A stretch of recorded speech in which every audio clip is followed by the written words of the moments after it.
प्रधानमंत्री मोदी और रूस के राष्ट्रपति पुतिन के बीच में कुछ ही देर पहले द्विपक्षीय वार्ता हुई, जिसमें मोदी ने आतंकवाद और रूस यूक्रेन युद्ध के बीच शांति बहाली का मुद्दा उठाया। इससे पहले आज प्रधानमंत्री मोदी ने मॉस्को में भारतीय समुदाय के लोगों को भी संबोधित किया। 2014 में पहली बार सत्ता में आने के बाद से अब तक मोदी कैसे सरकार चला रहे हैं, इसकी पूरी डिटेल उन्होंने भरतवंशियों के साथ मॉस्को में साझा की। उन्होंने कहा कि 2014 से पहले हम निराशा के गर्त में डूबे थे। हताशा निराशा ने हमें जकड़ लिया था, लेकिन आज देश आत्मविश्वास लबरेज है। यह हिंदुस्तान की सबसे बड़ी पूंजी है। हम निराशा की गर्त में डूब चुके थे। हताशा निराशा ने हमको जकड़ लिया था। आज देश आत्मविश्वास से भरा हुआ है। एक ही बीमारी के 2 पेशेंट अस्पताल में हो, उतने ही सामर्थ्यवान डॉक्टर हो, लेकिन एक निराशा में डूबा हुआ पेशेंट हो, दूसरा आत्मविश्वास से भरा हुआ पेशेंट हो, तो आपने देखा होगा आत्मविश्वास से भरा हुआ पेशेंट कुछ ही हफ्तों में ठीक होकर के अस्पताल से बाहर आता है।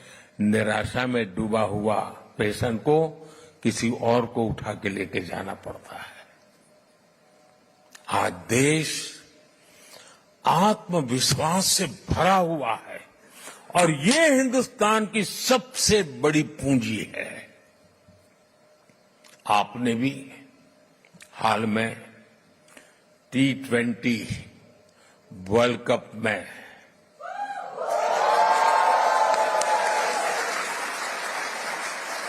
और मुझे पक्का विश्वास है यहां भी आपने उस विक्ट्री को सेलिब्रेट किया ही होगा। किया था कि नहीं किया था? गर्व हो रहा था कि नहीं हो रहा था? वर्ल्ड कप को जीतने की असली स्टोरी जीत की यात्रा भी है। आज का युवा और आज का युवा भारत आखिरी बॉल और आखिरी पल तक हार नहीं मानता है।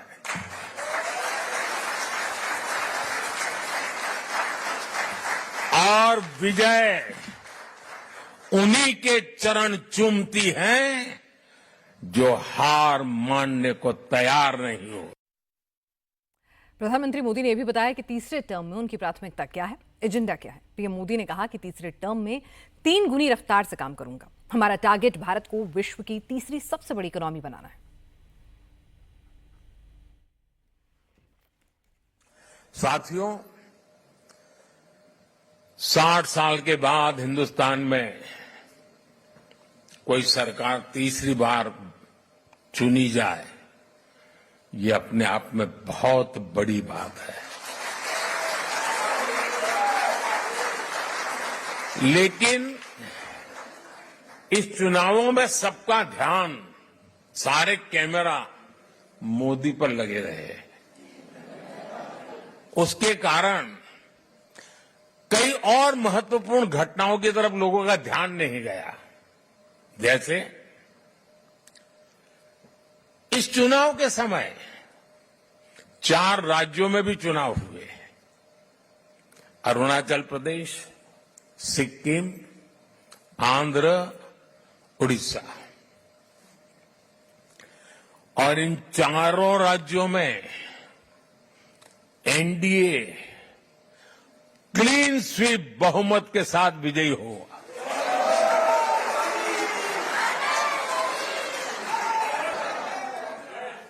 उड़ीसा ने तो बहुत बड़ा रिवॉल्यूशन किया है और इसलिए मैं भी आज आपके बीच में उड़िया स्कार्फ पहन के आया हूं।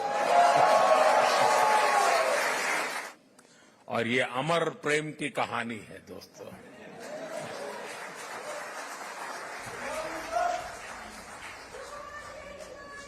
ये दिनों दिन बढ़ती रहेगी,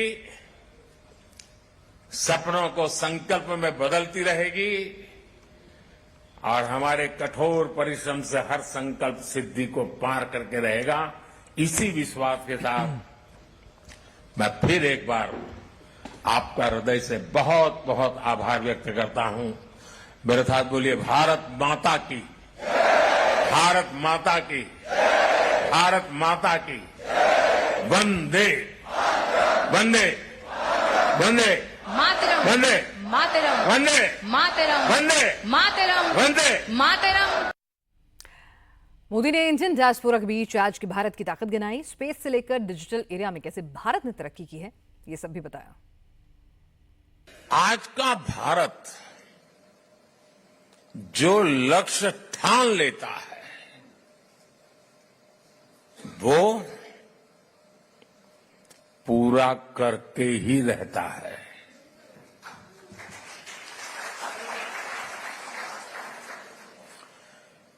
आज भारत वो देश है जो चंद्रयान को चंद्रमा पर वहां पहुंचाता है जहां दुनिया का कोई देश नहीं पहुंच सका।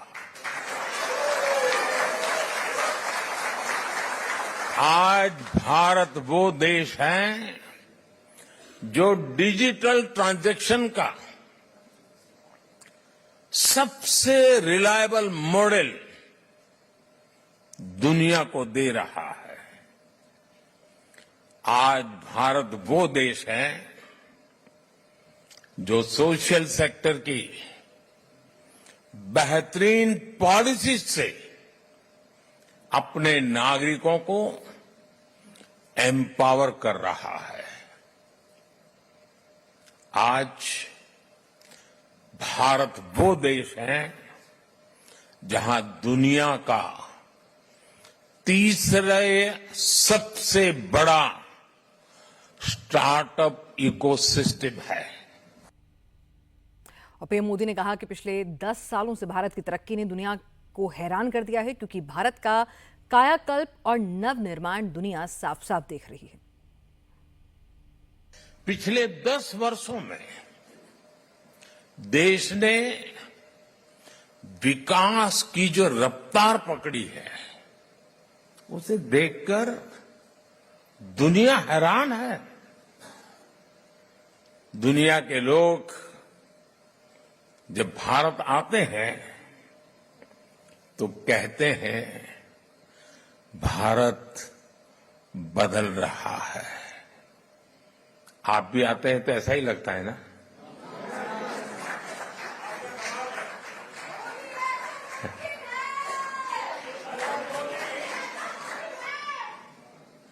वो ऐसा क्या देख रहे हैं? वो देख रहे हैं कि भारत का कायाकल्प, भारत का नवनिर्माण वो साफ साफ देख पा रहे हैं। जब भारत G20 जैसे सफल आयोजन करता है तब दुनिया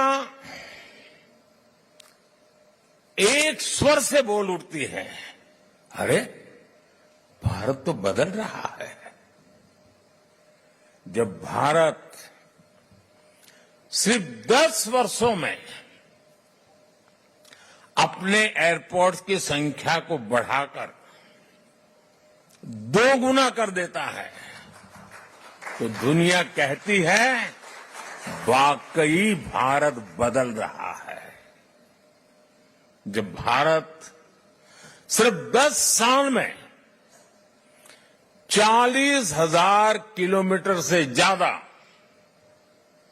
यह आंकड़ा याद रखना, 40,000 किलोमीटर से ज्यादा रेल लाइन का इलेक्ट्रिफिकेशन कर देता है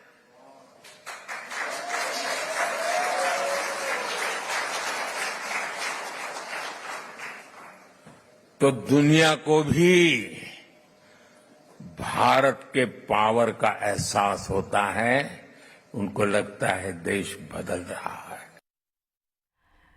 तो यह नया हिंदुस्तान है रूस में मोदी ने पुतिन के साथ यूक्रेन युद्ध पर भी खुलकर बात की। मोदी ने साफ साफ कहा कि युद्ध के मैदान पर समाधान नहीं होता, बम बंदूक से नहीं बल्कि बातचीत से इस मसले का हल निकाला जाना चाहिए। यानी एक बार फिर पीएम मोदी रूस यूक्रेन युद्ध पर भारत का रुख साफ करते नजर आए। पीएम मोदी ने इस बार यह भी कहा कि युद्ध के मैदान में समाधान नहीं खोजा जा सकता है। पीएम मोदी ने संयुक्त राष्ट्र चार्टर के सम्मान की अपील भी की। भारत का साफ मानना है कि रूस यूक्रेन वॉर का समाधान बातचीत और कूटनीति से ही निकलेगा। 24 फरवरी 2022 से जारी रूस यूक्रेन युद्ध पर भारत का स्टैंड संतुलित और रणनीतिक रहा है।